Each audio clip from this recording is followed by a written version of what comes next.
जा रहा है। ईरान में सत्ता परिवर्तन का नाम लेकर युद्ध शुरू किए अमेरिका और इजराइल, ईरान में खमनई को हटाने के बावजूद भी ईरान को न्यूट्रलाइज नहीं कर पाए। लीडर्स को मारने की कवायद जो उन्होंने पहले से शुरू कर रखी थी तमाम देशों में, उसकी वजह से खासा असर नहीं पड़ा।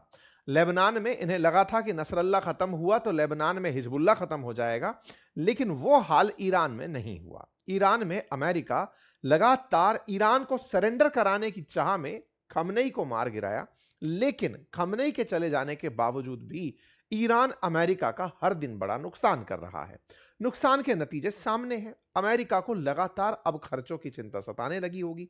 ऐसा इसलिए बोला जा रहा है क्योंकि ईरान ने जो तरीके अपनाए हैं वो बड़े ही रोचक हैं। उसने जो ड्रोन बनाए हैं वो शहीद ड्रोन हैं, नाम ही उनका शहीद रखा है। जो वन वे ड्रोन है, यानी कि एक बार एक बम बनाया, उसके पंख लगाए और पीछे मोटर फिक्स कर दी, अब वो बम उड़ने लगा है।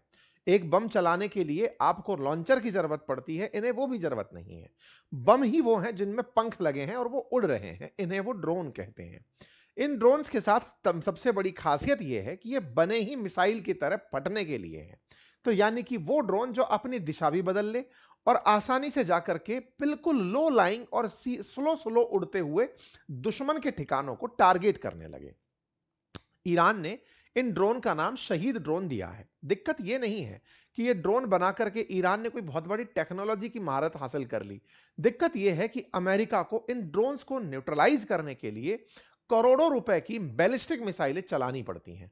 अपने थार्ड सिस्टम को, पैट्रियट मिसाइल सिस्टम को ऑपरेट करना पड़ता है इन छोटे छोटे ड्रोन्स को खत्म करने के लिए। यह बिल्कुल वैसे है कि टिड्डियों का अटैक हो गया और आपको उन्हें गोलियों से मारना पड़ रहा हो। बिल्कुल वैसा ही ईरान ने अमेरिका के साथ किया। यही हाल रूस ने यूक्रेन का भी किया था। जब यूक्रेन ने तुर्की से दिए हुए बायरक्तार ड्रोन यूज किए थे रूस के खिलाफ, तब ईरान ने उसे ये सारे के सारे वेपन दिए थे। खैर, फिलहाल के लिए चर्चा आज इतनी बड़ी क्यों बनी? जिसकी उम्मीद थी कि डे 2 में ये लोग इस तरह से खमनेई को मार दिए, उसके बाद ईरान युद्ध रोक देगा, लेकिन ऐसा हुआ नहीं। हुआ क्या? लगातार नुकसान अमेरिकी क्षेत्रों का भी बढ़ना शुरू हो रहा है। अमेरिका के जितने भी करीबी हैं उन सब के यहां हमले हो रहे हैं। ये आप और हमने देखे। आज का जो सेशन है वो इस विषय पर है कि इन दिनों एक बात चर्चा में आई है और वो ये कि अमेरिका का एक अर्ली वार्निंग सिस्टम था जो दुनिया में उसने बहुत कम जगह लगाया हुआ है। एक रडार सिस्टम था जिसकी कीमत बिलियन डॉलर मानी गई थी। उस रडार सिस्टम को इनके इसी प्रकार से टिड्डी बनकर उड़ते हुए शहीद ड्रोन ने मार गिराया। जाकर गिर गया उसके ऊपर, जाकर गिर गया, वो मशीन खराब हो गई। उसके खराब होने के अगले दिन ही अमेरिका के जितने भी बेसिस हैं या एम्बेसी या कॉन्सुलेट हैं मिडिल ईस्ट में, उन पर हमले होने शुरू हुए। यानी ईरान ने बड़े स्ट्रेटेजिकली पहले इनकी आंखें फोड़ी, उसके बाद जाकर के इनके आसपास के क्षेत्रों में हमले किए, थार्ड तक सिस्टम को न्यूट्रलाइज कर दिया। ये सारी चर्चाएं जब ज्यादा बड़ी होने लगती हैं तो चर्चा आती है बैक टू बैक ईरान में आए एक अर्थक्वेक की। ईरान में हाल ही में एक अर्थक्वेक ऑब्जर्व हुआ। एक ही क्षेत्र पर हुआ, 4.6 रिएक्टर स्केल का आया। न्यूज में तुरंत प्रभाव से खबर बनती है कि साहब कहीं ईरान ने न्यूक्लियर परीक्षण तो नहीं कर लिया। न्यूक्लियर परीक्षण जब होता है तो यह माना जाता है कि वहां पर अर्थक्वेक आता है। इससे पहले भी नतांज, जो इनका खास क्षेत्र है जहां पर ये न्यूक्लियर बम बनाते हैं, वहां पर भी न्यूक्लियर रिएक्टर की वजह से या फिर न्यूक्लियर बॉम्ब साइट के नजदीक पहले भी इस तरह का अर्थक्वेक देखा गया है। युद्ध के काल में आए इस अर्थक्वेक को तुरंत जोड़ा गया न्यूक्लियर टेस्ट से। तो अब कड़ियों को जोड़ते चलते हैं। नंबर 1, इनके पास जो सबसे कीमती रडार सिस्टम था अमेरिकियों का, जो अल उदैद एयरबेस कतर में तैनात था, उसे जाकर एक शहीद ड्रोन मारता है। उससे अगले दिन अमेरिकी ठिकानों पर हमले होते हैं। थार्ड सिस्टम तक को यूएई के अंदर न्यूट्रलाइज कर दिया जाता है। उसके बाद में अगले दिन फिर भूकंप आता है ईरान के अंदर। कहा जाता है कि न्यूक्लियर टेस्ट हो गया है। अब आखिरी सवाल ये कि अगर कुछ बड़ा ही करना है तो क्या उस न्यूक्लियर बॉम्ब को ले जाकर ये इजराइल पर गिराएगा या किसी और देश पर? तो देखिए, यहीं से ही आज की कहानी बनती है कि इजराइल पर हमला करने की ईरानी नीति चल क्या रही है। चलिए तो आज के सेशन को शुरू करते हैं और आगे बढ़ते हैं, क्योंकि पटकथा में असली केंद्र बिंदु क्या है वो बता चुके हैं। और ऐसे समय पर जब ईरान की एक पूरी पूरी वॉरशिप को भारत के जल में मार गिराया गया हो, उसके बाद में ईरान का यह कहते हुए धमकाना कि अब हमारा बदला देखना, यह बात कहना अपने आप में बहुत ही मजबूती भरा स्टेटमेंट है। देखने वाली बात यह है कि अमेरिका ने जिस तरह से सबमरीन लॉन्च करी, ओयो क्लास सबमरीन से अपना टॉर्पीडो लॉन्च किया, उस टॉर्पीडो से इन्होंने ईरान की जो वॉरशिप मार गिराई, उस वॉरशिप के कारण से ईरानियंस को जो झटका लगा है, उसका बदला वो कैसे लेंगे। साथियों, ये जो वीडियो मैंने हुआ है साथियों, तो अब घटना कुछ इस प्रकार से है कि ईरान के अंदर फिलहाल इस तरह से जो हमले हो रहे हैं, उसमें 800 से ज्यादा लोगों के मरने की खबर है। चर्चा है कि 2000 से ज्यादा बॉम्ब गिर चुके हैं। लेकिन अमेरिका ने खमनेई को मारने से पहले जो पहले जितने भी बयान दिए, अगर उनका सीक्वेंस उठाकर देखा जाए तो उसमें अमेरिका का इंपेशेंस झलकता है। ट्रंप जब शुरुआत में आए तब इनके बारे में कहा कि इनके न्यूक्लियर प्रोग्राम को मैं खत्म करना चाहता हूं। न्यूक्लियर प्रोग्राम को ईरान ने अपनी तरफ से खत्म नहीं किया, यह कहते हुए इन्होंने B2 बॉम्बर्स से पिछले साल हमला कर दिया ईरान के उन ठिकानों पर, और यह कहते हुए ट्रंप ने खुद की पीठ थपथपाई कि हमारे पास दुनिया के सबसे जबरदस्त B2 बॉम्बर हैं। वो वहां गए जहां पर न्यूक्लियर मटेरियल बन रहा था, जहां पर यूरेनियम संवर्धन हो रहा था, एनरिचमेंट हो रहा था। हमने उस साइट पर हमला किया, अब हमने इन्हें पछाड़ दिया है, अब ये कभी भी ऐसा नहीं कर पाएंगे। लेकिन ट्रंप का इस रवैये के बाद जो आज का हमला है वो दिखाता है कि उन्हें न्यूक्लियर रिएक्टर से या न्यूक्लियर एनरिचमेंट से शायद दिक्कत थी ही नहीं, उन्हें दिक्कत थी डेथ टू अमेरिका कहने वाले खमनेई से। उन्हें न्यूक्लियर रिएक्टर के नाम पर, न्यूक्लियर एनरिचमेंट के नाम पर यह न्यूक्लियर बॉम्ब बनाने का सिलसिला खत्म नहीं करना था, उन्हें खत्म करना था उनके खिलाफ बोलने वाले व्यक्ति को। लेकिन उस व्यक्ति ने अपनी विचारधारा से पूरा एक रिवेंज मॉडल तैयार किया। अमेरिका को पिछली आदत थी कि मैं सत्ता परिवर्तन कर देता हूं, जैसे पाकिस्तान में किया, बांग्लादेश में किया, दुनिया के कई देशों में किया, तो मैं ये काम ईरान में भी कर जाऊंगा। लेकिन यहां पर वो सफल नहीं हुआ। आज 5 दिन युद्ध के हो चुके हैं, करोड़ों डॉलर खर्च हो चुके हैं, $779 मिलियन अब तक खर्च होने की रिपोर्ट कहती है। कहा जा रहा है कि अगर यह युद्ध लंबा खिंचता है तो $210 बिलियन तक खर्च हो सकते हैं। एयरक्राफ्ट्स को इधर उधर भेजने में ही अमेरिका के अब तक 5,556 करोड़ रुपए खर्च हो चुके हैं, और इजराइल को खुद $11.5 बिलियन से लेकर $17.8 बिलियन का नुकसान इस युद्ध से हो सकता है। एक रिपोर्ट रॉयटर्स लिखता है कि इजराइल को प्रति वीक में $3 बिलियन का नुकसान इस युद्ध से हो रहा है। ये युद्ध तो खैर खर्च के अंदर दिख ही रहे हैं, लेकिन इनके जो एसेट्स हैं उनका नुकसान भी नोटिस हुआ है। एक F-35 शॉट डाउन किया गया तेहरान के अंदर IRGC द्वारा, उसका एक वीडियो बाहर निकल कर आया, लेकिन इस वीडियो के बाद में अमेरिकी एज यूजुअल यही कहेंगे हमारा फाइटर जेट नहीं गिरा था। लेकिन कुवैत ने तो 3 अमेरिकी F-15 मार गिराए थे। उसके बाद अमेरिका ने कहा यह फ्रेंडली फाइट थी, हमारे अपनों ने ही हमारे फाइटर जेट मार गिराए। इन सब से ओवरऑल एक बात तो निकलती है, नुकसान तो हो रहा है। और ऐसे में ईरान ने most expensive air defence system को यूएई के अंदर मार गिराया, यह खबर बहुत बड़ी खबर बनती है। थार जैसा सिस्टम, जो कि अमेरिका का S-400 जैसा सिस्टम है, जो बैलिस्टिक डिफेंस सिस्टम है, बैलिस्टिक मिसाइलों को आते ही एंटी बैलिस्टिक सिस्टम ऑन करके बीच में ही खत्म कर देता है, उसको भी इन्होंने मार गिराया। अमेरिका के अगर मेजर खर्चे निकाले जाएं तो उनमें से थार्ड सिस्टम का जाना एक बड़ा खर्च है, फाइटर जेट्स का गिरना और बड़ा खर्च है, लेकिन एक वार्निंग रडार सिस्टम जिसकी कीमत $1.1 बिलियन आंकी गई, उसका गिरना सबसे बड़ी इनके लिए चिंता की बात है। अब ये क्या है वो जानते हैं। असल में ये जो आप सिस्टम लगा देख रहे हैं, ये जमीन पर रखा सिस्टम है। अब इसको कितना बड़ा समझ सकते हैं, ऐसे समझिए कि या ये एग्जॉस्ट लगे हुए हैं जमीन से ऊपर, और जमीन के मतलब कमरों को आप देख सकते हैं, मतलब लोगों के रहने लायक कमरे, तो कितने मंजिल का एक रडार बना रखा है अमेरिकियों ने कतर के अंदर अल उदैद एयरबेस पर। 28 तारीख को जब हमले शुरू हुए, उसके बाद में 1 तारीख के दिन ये वाला जो एयरबेस है, इस पर ये बना हुआ रडार सिस्टम है, जो कमरा सा आपको दिख रहा है, इसके बारे में कहा जाता है कि ये अमेरिका की आंख है। अमेरिका ने पूरी दुनिया में लगभग 5 ऐसी आंख दुनिया भर में लगाई हुई हैं, अलग अलग जगह। इनका काम है, कोई भी बैलिस्टिक मिसाइल चले, कोई भी प्रकार के हमले की नौबत आए, ये सबसे पहले उन्हें कैप्चर कर लेता है कि हां कुछ गड़बड़ हो रही है। अत्यधिक आधुनिक क्षमताओं से युक्त है। अमेरिका इसे बेचता नहीं है, अपनी सबसे बड़ी ताकत मानता है। मिडिल ईस्ट में ये उसकी सबसे बड़ी आंख थी। इसी से प्राप्त मैसेजेस थार्ड को और पेट्रियट मिसाइल सिस्टम को दिए जाते थे।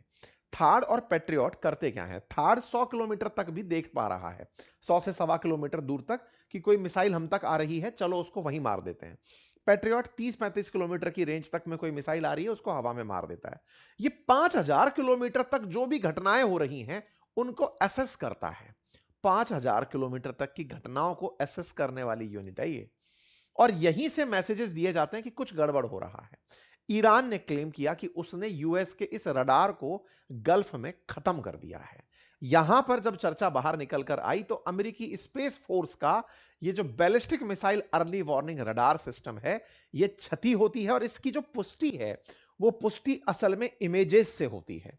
ये जो दृश्य आपको दिख रहा है, इसका नाम UEWR है, अपग्रेडेड अर्ली वार्निंग रडार। इसको इन लोगों ने एक शहीद ड्रोन से निपटा दिया। एक ड्रोन गया और वो इसके ऊपर जाकर गिर गया, और जाकर गिरा, और वहां पर इसको जो नुकसान होना था वो हुआ। ये घटना 1 मार्च की बताई गई, धीरे धीरे मीडिया में आजकल में आना शुरू हुई। इस खबर को आने के बाद में फिर इन्होंने स्ट्रेटेजिकली, ये घटना कहां की थी, कतर की थी। कतर में ये सिस्टम इन्होंने अल उदैद एयरबेस पर लगा रखा था, जो अमेरिका का सेंटकॉम का हेडक्वार्टर है। वहां से ये कंट्रोल करते थे मिडिल ईस्ट के अंदर कोई हमला ना हो। ये 1 तारीख को इसको जब से नुकसान हुआ, उसके बाद में अमेरिकी एम्बेसी, अमेरिकी काउंसुलेट, अमेरिकी एयर बेसेस, उन पर हमले शुरू होने लगे। और अमेरिका ने फिर जाकर अमेरिकियों से कहा कि आप लोग वहां से निकलो। आपको कल भी मैंने एक सेशन में जानकारी दी थी, जब इनके स्टेट के मतलब जो मंत्री, उन्होंने कहा कि साहब, मार्को रूबियो ने कहा कि अमेरिकी वहां से निकले। लगभग 9000 अमेरिकियों को फिर यहां से निकाल भी लिया गया। मतलब इनको लगना लगा कि हमारे अब सिस्टम में सेंधमारी हो चुकी है। ये वो सिस्टम है और इस सिस्टम के ऊपर हमला हुआ। इसके दृश्य निकल कर आए कि भाई पहले ये था और बाद में ये था। तस्वीरें निकल कर आना शुरू हुई, सैटेलाइट इमेजेस निकल कर आना शुरू हुई। इसका मतलब ईरान ने बड़ा स्ट्रेटेजिकली इनको नुकसान पहुंचाने से पहले इनके रडार को नुकसान पहुंचाया था। ये हैं वो उड़ते हुए टिड्डे जिनको मैं कह रहा हूं शहीद ड्रोन। ये उड़ रहे हैं। अब ईरान से निपटने के लिए अमेरिका, ये जो लॉन्च पैड है ना, लॉन्च पैड मतलब इनको उड़ाने के लिए भी कुछ नहीं है। जैसे बचपन में आप फूंक मार करके जो पतंग वो नहीं मार देते, उड़ा देते थे, बिल्कुल वैसे ही एक स्टैंड पर खड़े हुए हैं, मोटर ऑन होती है और ये उड़ जाते हैं। इतने छोटू छोटू से, इनके पीछे जर्मन रिवर्स इंजीनियरिंग से बनी हुई मोटरें लगी हैं, पीछे पंखुड़ियां लगी हैं, बहुत ही धीरे धीरे उड़ते हुए आसानी से ये 2-2 हजार किलोमीटर की दूरी तक जाकर के मार आते हैं। 180 किलोमीटर प्रति घंटे की रफ्तार से उड़ते हैं। ये नहीं है कि मिग की स्पीड से उड़ रहे हैं, कि साहब राफेल की स्पीड से उड़ रहे हैं, कि साहब F-35, ना ना, आराम से उड़ रहे हैं, आराम से पंख की तरह उड़ते हुए जा रहे हैं। 180 किलोमीटर की कोई स्पीड नहीं होती है, मतलब गाड़ियां चल जाती हैं इतनी स्पीड पे। तो ये भाई सब ड्रोन को उड़ाते हैं आराम से। इनके रडार सिस्टम कैप्चर भी करते हैं और मारने के लिए मिसाइल भी चलाते हैं। तो ये एक एक बार में 500-500 फेंक के भेजते हैं कि लो तुम मारो। तुम्हारी एक्यूरेसी 100% हो नहीं सकती, 99% भी हुई तो 1% जाके नुकसान करेगा। तुम 99.99 भी करोगे तो भी मेरा एक तो जाके गिरेगा, और वो जाकर इनके अर्ली रडार पर जाकर गिर गया। तो कतर ने इसी के चलते, जब ये घटना घटी, उसी के बाद उसने कहा था कि सारी रेड लाइन तुम क्रॉस कर गए हो। वो जो रेड लाइन क्रॉस होने की घटना है, अगर आप पीछे चल के डॉट को जोड़ते जाते हैं तो वो यहां से निकल कर आई थी। मैंने कल आपको जो सेशन में बताया था ना, ये इसका मतलब ईरान के पास स्ट्रेटजी थी पहले से कि उसे अमेरिका को कैसे चैलेंज देना है। खैर, अमेरिका, ईरान अपने आप को वैसे भी ताकतों से युक्त मानते हैं। आज की न्यूज बन रही है कि इन्होंने डूम्सडे बॉम्ब का परीक्षण कर लिया है, अमेरिका ने वो सब कर दिखाया है। ये इस चीज में पहले भी मैंने आपसे कहा है, नेवी हो या एयरफोर्स हो, उनके थ्रू फेंके जाने वाले बम गोलों में जब अमेरिकियों को मत चलना पड़े, मतलब चलना या दौड़ना ना पड़े, उन चीजों में ये बहुत आगे रहते हैं। फिजिकल फिटनेस इजरायली सैनिकों की बहुत अच्छी होती है। अमेरिका वाले अपने लोगों को लेकर परेड परेड कराना इनको अच्छा नहीं लगता। मतलब टेक्नोलॉजी है यार, करो आराम से, जो चल रहा है टेक्नोलॉजी से करेंगे। इसलिए एक बार याद भी होगा कि इनके किसी खास इवेंट के अंदर अमेरिकी सैनिकों का चलना मजाक का हिस्सा बना था, पर लोगों ने कहा कि भाई टेक्नोलॉजिया से चलते हैं ये लोग। खैर, फिलहाल के लिए अब इनके पास चैलेंज ये है कि कहीं ईरान इतना ना उकसा दिया जाए कि इसके पास न्यूक्लियर बम बनाने के लिए जो एनरिच्ड यूरेनियम रखा है उसे ये एनरिच कर ले जाए। अब ये क्या कहानी है? बोले रडार तो खत्म कर दिया। देखो क्या होता है, जैसे ये एक मिसाइल है ना, इस मिसाइल के ऊपर ये जो नॉब सी बनी हुई देख रहे हैं, इसको वॉरहेड कहते हैं। जितना भी मिसाइल चलने में दूरी तय करती है, उसकी पूरे शरीर में समझो फ्यूल भरा होता है।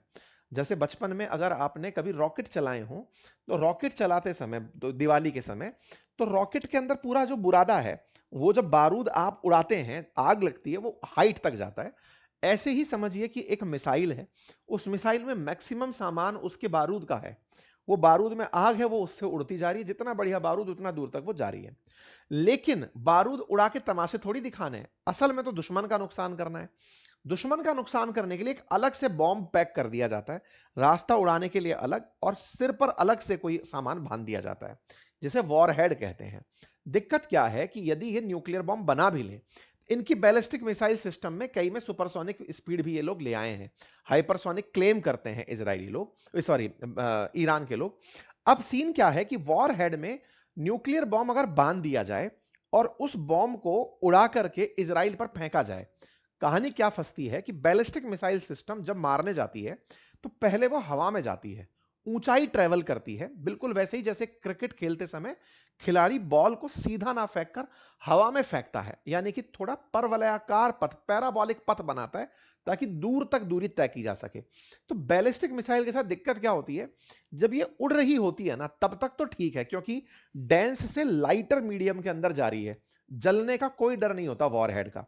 लेकिन आसमान में पहुंचकर जब वापस लौटने लगती है मारने के लिए, तो इसके टोपे पर, वॉरहेड पर आग लगने के चांसेस बन जाते हैं।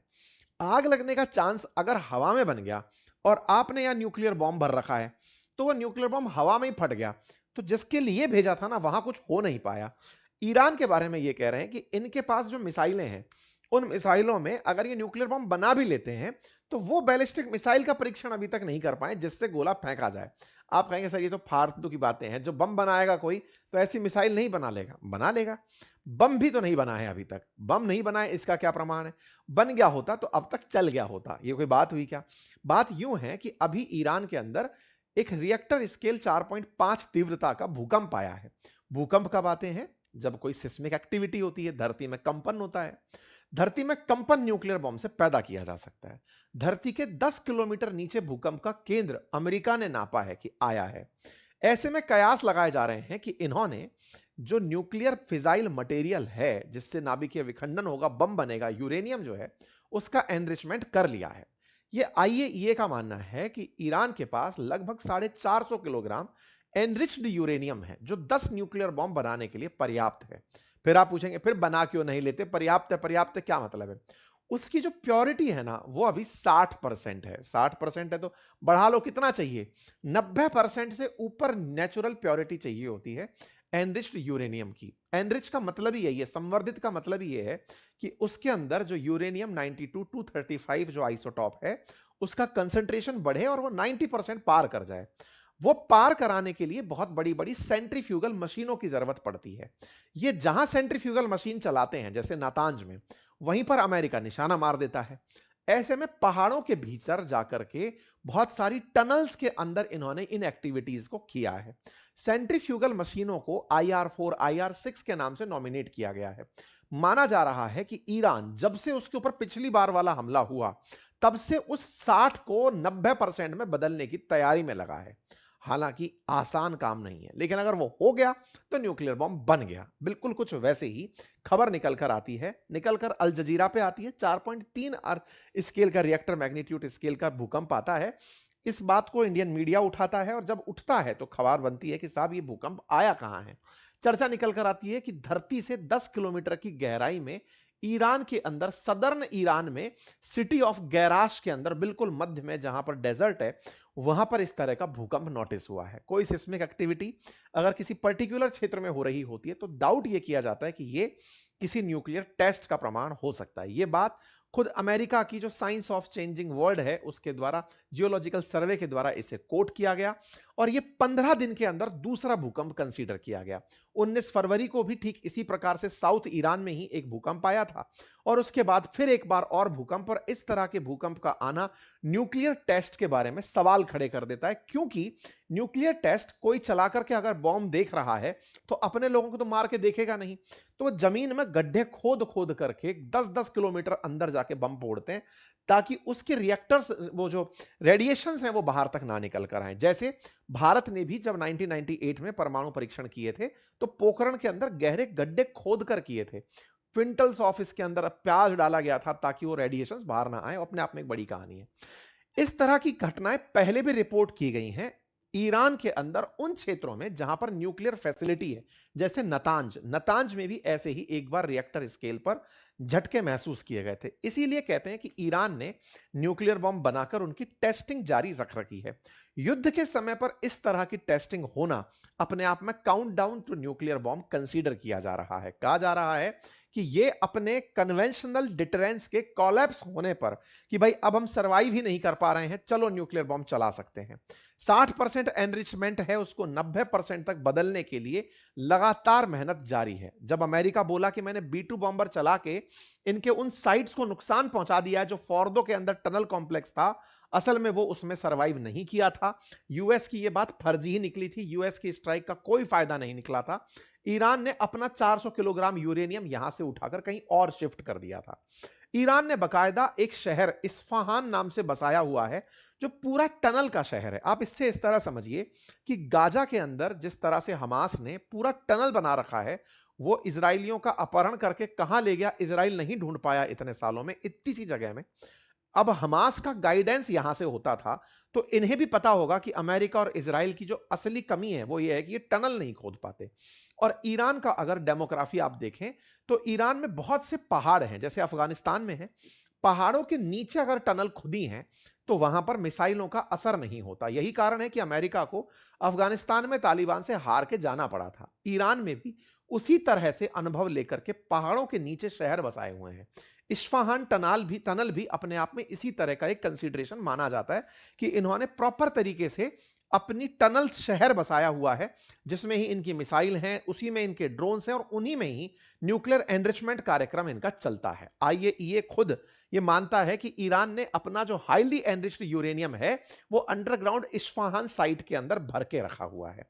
अब इस्फहान भी एक बहुत बड़ा क्षेत्र है, कहां ढूंढोगे और कहां पाओगे? 400 किलोग्राम में 4 डब्बे कहीं भी पैक करके रखे जा सकते हैं।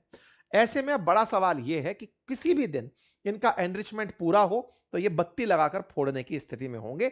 ऐसे में वेपनाइजेशन गैप एक बड़ा गैप माना जा रहा है। मतलब कि भाई इस समय कोई हमको देख तो रहा नहीं है, बस हमारे पास वो बैलिस्टिक मिसाइल हो जिसके सिर पर हम बांधे, बंद करके एक मुट्ठी भर के न्यूक्लियर बॉम्ब और फेंक दें दुश्मन पर, तो हो गया कल्याण। तो ये वाली चीजें यहां पर फिलहाल के लिए निकल कर आ रही हैं। अब सवाल ये है कि साहब, क्या ये न्यूक्लियर बॉम्ब बनाने की स्थिति में है? आईएईए क्या सोचता है?